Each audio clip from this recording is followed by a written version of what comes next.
Last year, I did a video on what I thought was the best gaming laptop of 2020, the Mech 15 G3 from Electronics. Well, now it's been updated to AMD's new Ryzen 5000 processors. And this is the same Tongfeng chassis sold by XMG, the Neo 15. And mine has the 8-core Ryzen 7 5800H CPU and NVIDIA RTX 3070 graphics. The laptop has a matte black finish that even MKBHD would approve of. The top and interior are metal, while the bottom panel is plastic. There are no sharp corners or edges, and overall build quality felt nice. The laptop alone weighs just under 2.2 kilos or 4.8 pounds, or over 3 kilos or 6.7 pounds with the 230 watt brick and cables. This new 2021 model is 0.3 centimeters thicker compared to last gen. Otherwise, the width and depth are still the same. I've got the 1440p 165Hz option, but there is also a 1080p 240Hz panel. Mine has a 48Hz to 165Hz FreeSync range when the AMD integrated graphics are in use. However, we can disable Optimus with a reboot, which will improve gaming performance at the expense of battery life.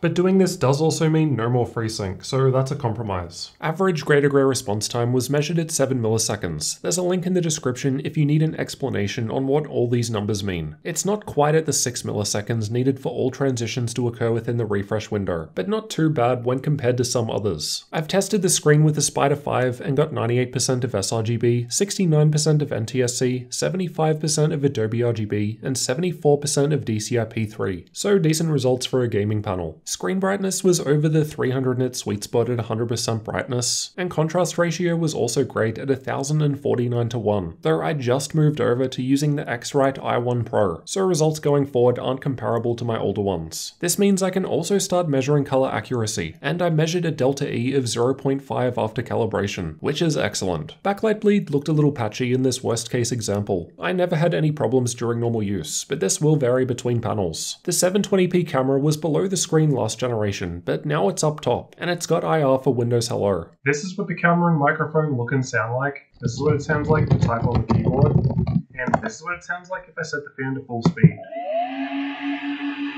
So it's not doing a great job of isolating my voice over the fan. The mechanical keyboard has per key RGB backlighting with 4 keys of key brightness, and all keys and secondary functions are illuminated. The tactile switches have 2mm of key travel and a 1mm actuation point. Personally, I like the distinct clicky feeling of the mechanical keys, but this does mean typing is louder. Here's how it sounds to give you an idea of what to expect.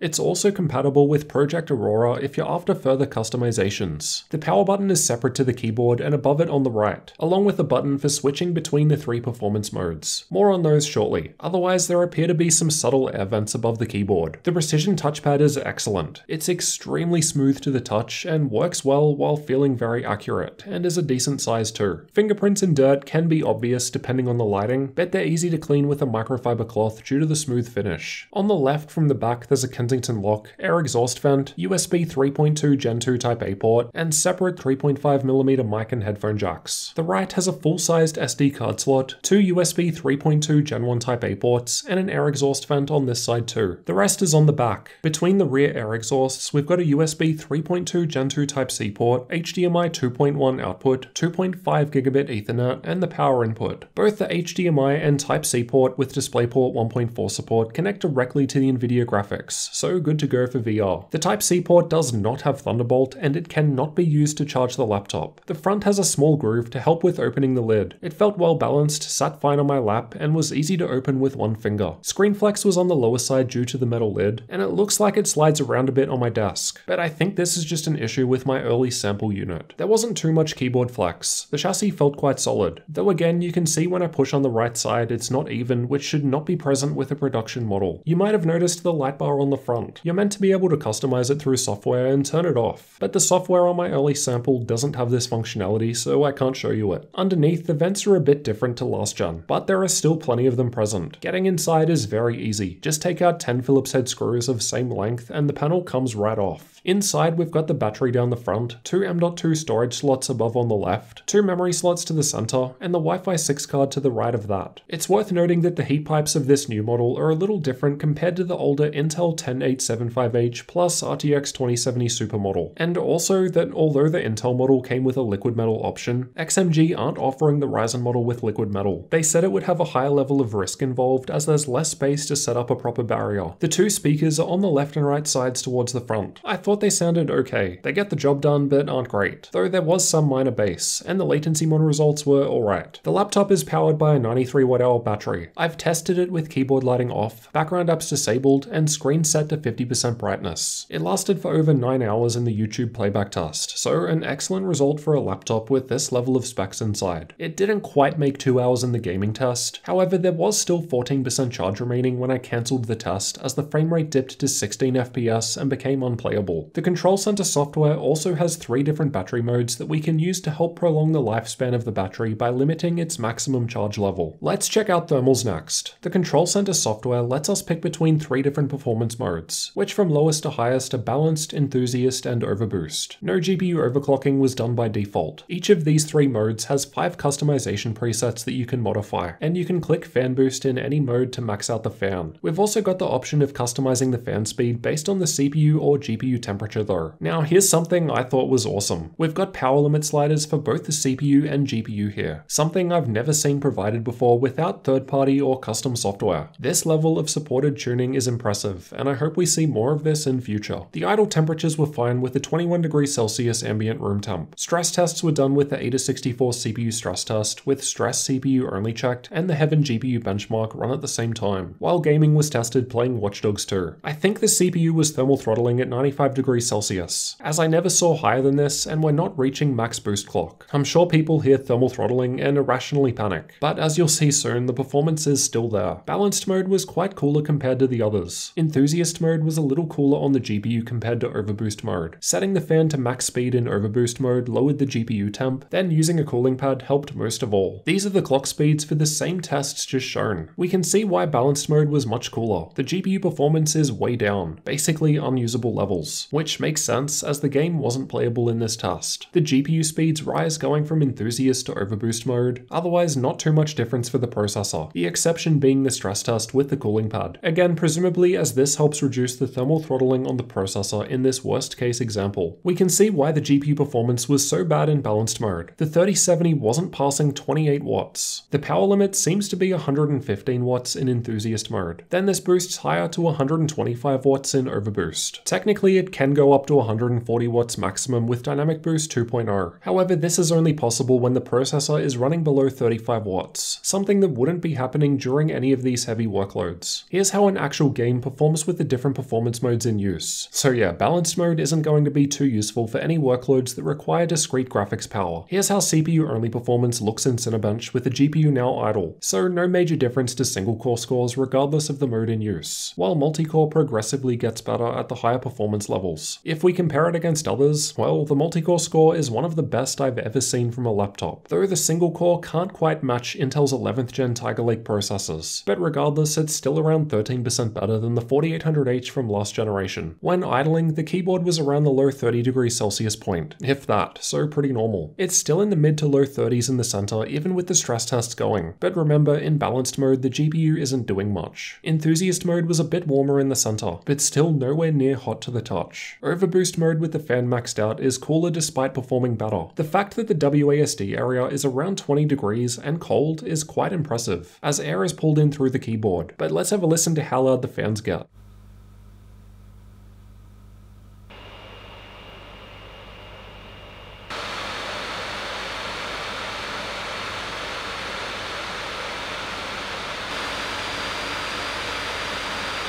The fans sounded silent to me at idle. Balanced mode was still on the quieter side even under stress test. Enthusiast and overboost modes were about the same, then max fan was a little louder still. Personally, I think this is a good thing. As you can customize the fan curves, you can get things running how you prefer. Now let's check out how well this gaming laptop performs in games and see how it compares against others. I've tested with overboost mode enabled, all power sliders maxed out, and Optimus disabled for best results. I've tested Battlefield 5 in campaign mode at ultra settings, and the Neo 15 is highlighted in red. This is an excellent result, only being beaten by the 180W RTX 2080 in the Triton 900, or 200W 2080 in the MSI GT76 desktop replacement. The 1% low is also quite good too compared to most others, though in this game I have found that to vary more so than average frame rate, despite the fact that I'm taking the averages of 4 test runs here. This new hardware combination moves up one position relative to the same laptop selection in Shadow of the Tomb Raider. Again, it's actually beating out the 180W RTX 2080 and i9 9900K desktop processor in the Alienware 51M just below it. It was only being beaten by one frame in the far thicker MSI GT76 Titan, again with desktop 9900K and 200W 2080, making this a very impressive result. Far Cry 5 was also tested with the game's benchmark tool. Although the Neo 15 result is one of the best I've got, it's beaten slightly by a lower wattage 2080 Max-Q in the Triton 500 just above it. Otherwise, to get much higher, generally we need much higher wattage GPUs like those 2080s in the GT76 or 51M. I've found this test to depend more on processor power than the other two games, and based on what we saw with the 5800H earlier, I thought it might do a bit better here. I've also tested this laptop in this video here in 14 different games at both 1440p and 1080p resolutions, so that should give you a pretty good idea of what to expect with this level of hardware. Now for the benchmarking tools. I've tested Heaven, Valley, and Superposition from Unigine, as well as Firestrike, TimeSpy, and Port Royal from 3D Mark. Just pause the video if you want a detailed look at these results. I've used Adobe Premiere to export one of my laptop review videos at 4K. Lower times are better here, and the Neo 15 was one of the better results, though this export still benefits from Intel's QuickSync, which is why I think it's not as high as some others. I've also tested Premiere, but with the Puget Systems benchmark, as this tests for more things like live playback rather than just export times. Higher scores are better now, and the Neo 15 is one of the highest scores for a laptop. Adobe Photoshop generally depends more on processor performance, but again the Neo 15 was at the top of the list thanks to the new Ryzen 7 5800H CPU. DaVinci Resolve is more GPU heavy, and the new RTX 3070 is able to once more give a chart-topping result. I've also tested SpecViewPerf, which tests out various professional 3D workloads. I've used Crystal DiskMark to test the storage. I've got a 512GB NVMe M.2 SSD broken into 2 partitions, but results are going to vary based on the storage you select when ordering. I've also tested the SD card slot, and it wasn't too bad, but not amazing either. The card sticks out while sitting into the machine. Finally, let's discuss price. You can check the links in the description for updated prices, as these will change over time. At the time of recording, it starts at €1,700 with the Ryzen 7 5800H processor, RTX 3060 graphics, 1440p 165Hz screen, 500GB of storage, and 16GB of memory and dual channel. But you've got the option of paying more for RTX 3070 or 3080 graphics, or even for Ryzen 9 5900HX processor instead, though that's only available with the 3080. Electronics are also selling the same chassis in the US as the Mech 15 G3, though at the moment they only have the 5800H with 3080 offered for $2,500 but you can also get the Intel model with 3070 for $2,000.